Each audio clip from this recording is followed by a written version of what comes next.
the station covering all of the DMV. This is DC News Now. Tonight on DC News Now, many families in the district are about to be financially hit with a double whammy. Rising prices from inflation and soon a COVID-era boost for SNAP recipients is set to expire. We're live with how this hurts families in need. Plus, teachers in Virginia's largest school district raised red flags about a new pay proposal. We're live with a breakdown of why it may not be enough for long-term educators. Also, I've had friends say to me, "You're going to do that for the cops? Aren't you worried you get in trouble?" I don't think that's the issue, honestly. So I'm more worried if they don't know what's going on. High expectations. How Montgomery County Police are planning to keep roads safe when recreational marijuana becomes legal this summer.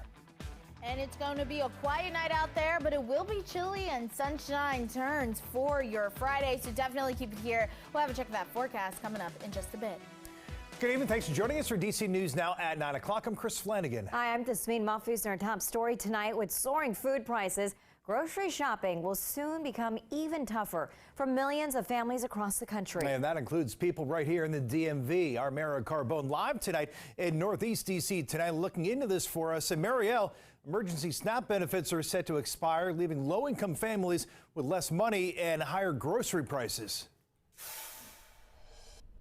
Yeah, that's right, Chris. The federal government added in a temporary boost for those SNAP benefits back at the start of the pandemic. So for the last 3 years, families have had a little bit of cushion when they've come to the grocery store. Now that will end as of March 1st, and families I spoke to tell me it couldn't come at a worse time. Head into your local grocery store and you'll see it. Higher price tags on your favorite products. It's been very frustrating. Siobhan Banks is a single mother of two. Usually about $500, $600 would last, throughout the month for us. But it's been a huge increase within that. So it's probably like $800 to $1,000 being spent. So to know her SNAP benefits will soon shrink is yet another blow. It's really, really hard and difficult to try to make it through the month. So them just cutting it would just make it a lot harder for us to make it. According to the USDA, February will be the last month families in the district who are receiving SNAP benefits, which stands for Supplemental Nutrition Assistance Program, will get an emergency COVID allotment. That's about an extra $95 per month. By March 1st, benefits will go back to pre-pandemic levels. Plus, families who receive Social Security could see their SNAP funds decreased even further. It's going to affect a lot of family members as well, and people that we do know. Gwendolyn Washington doesn't receive SNAP herself, but she's concerned about the impacts. I think it's going to cause the crime to rise even more. A lot of children are going to suffer. I wish they would come up with a better solution rather than cutting the EBT benefits, just until they figure out, what the inflation, what is causing it, if it's going to go down. I'm pretty sure there's a lot of families out here that's suffering from this. And families are encouraged to reach out to their local SNAP offices with any questions. And here in the district, that would be the Department of Human Services. Reporting live in Northeast DC tonight, I'm Marielle Carbone, DC News Now. Marielle, thank you. And former Loudoun County Superintendent Scott Ziegler, who was fired days before being indicted last month, was back in court today. He asked the judge to dismiss the charges leveled against him by a grand jury. So you may recall Ziegler was at the center of an ongoing controversy that involved 2 sexual assaults by the same student. Now in court today, the Attorney General's office argued against dropping the charges, and the judge agreed, saying that the trial can move forward. Those trials will be held in May and July. Ziegler now faces misdemeanor charges of false publication, prohibited conduct, and penalizing an employee for court appearances. Meanwhile, in Fairfax County, teachers there have some concerns about the newest budget proposal from the school district. Yeah, there's worries about how veteran employees are incentivized to stay on staff. Northern Virginia Bureau reporter Max Marcilla joins us live from Fairfax County. And Max, the county is addressing these concerns, but still a lot of people are telling you it may not be enough. Yeah, they're at least optimistic it's a start, but again, maybe more might need to be done. Take a look at some of the proposals in the Fairfax County proposed budget. The budget would provide a 3% market rate adjustment for all employees. It would also provide a step increase for eligible employees, an average of just over 2.2%. Plus a 1% retention bonus for current staff members, and importantly, adding an extra step to those salary scales. Now, some school staffers have told school board members at public hearings they have their eyes on that salary scale. They think it's important. Right now, there's only 23 steps, but one teacher tells us it could take about 30 years before they can retire. And she's worried those paychecks for the last several years will be stagnant and could cause the longtime teachers to leave. Now, one solution is what's being proposed, which is adding another step onto the salary scale. Another one is to keep the same number of steps, but to increase the amount of money at the top. It honors the people who are sitting there, that they get a higher pay for to honor their years of experience, but it also makes it so that the finish line does not get further and further.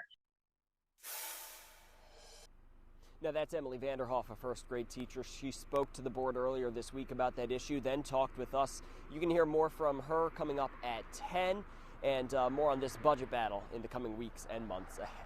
Reporting live in Fairfax County, Max Marcilla, DC News Now. All right, 9:06 is your current time right now, and we are taking a look at satellite and radar, showing you the overall picture across the mid-Atlantic. Overall, we are seeing cloudy skies out there. This will be the trend as we head into the overnight hours and to even kickstart your Friday, but sunshine will be returning as we head into the end of the work week. So if you are going to be heading out late tonight, have that jacket on hand. Upper 30s as we head into that 10 o'clock hour. Then we slowly start to see those temperatures dip down into the mid 30s as we head into midnight. Overall, lows tonight will be on the chilly side. We're talking about seeing those lows below freezing across the entire DMV. 29 is expected to be the low here in the nation's capital, as well as Leesburg. 27 there in Winchester. 25 as you head over there to Kaiser. So it will be a cold night out there, and we're starting your Friday off on the chilly note as well. Sunshine does return to end out the work week, but don't let that sunshine fool you. Temperatures will only be getting into the lower 50s, but hey, come Saturday, we are talking about 50s in the forecast. That mixture of sun and clouds, but then ending out the weekend, we got some showers that we are tracking with highs getting into the 40s. So definitely keep it here. We'll have a look at that forecast coming up in just a bit.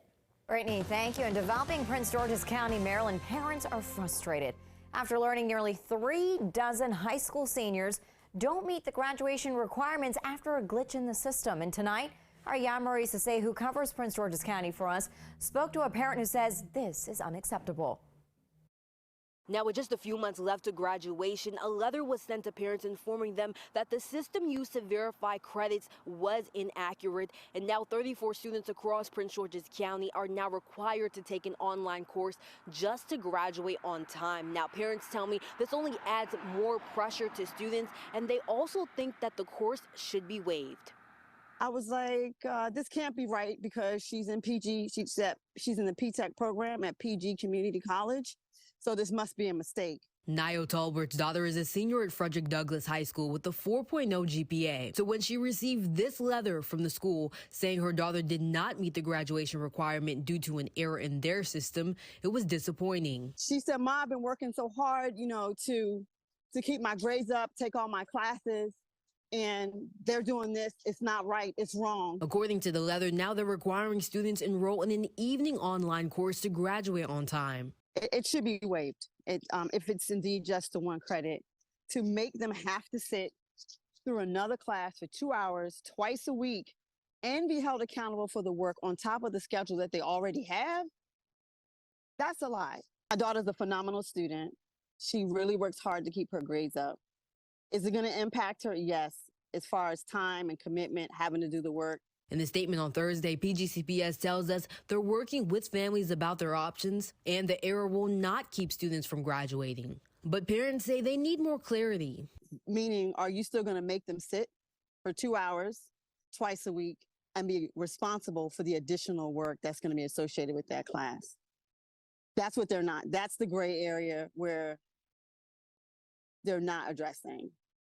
Now, another parent I spoke with told me that the Board of Education is looking into a resolution and they will get back to them soon. For now, reporting in Upper Marlboro, Maryland, I'm Yamarie Sase, DC News Now.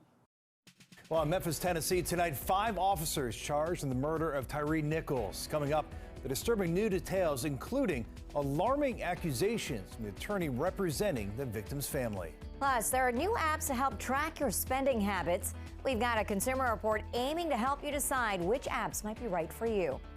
And it's going to be a cold day tomorrow, but sunshine returns to the DMV, but we're tracking some showers to end out your weekend, so definitely keep it here. We'll have a look at the forecast coming up in just a bit.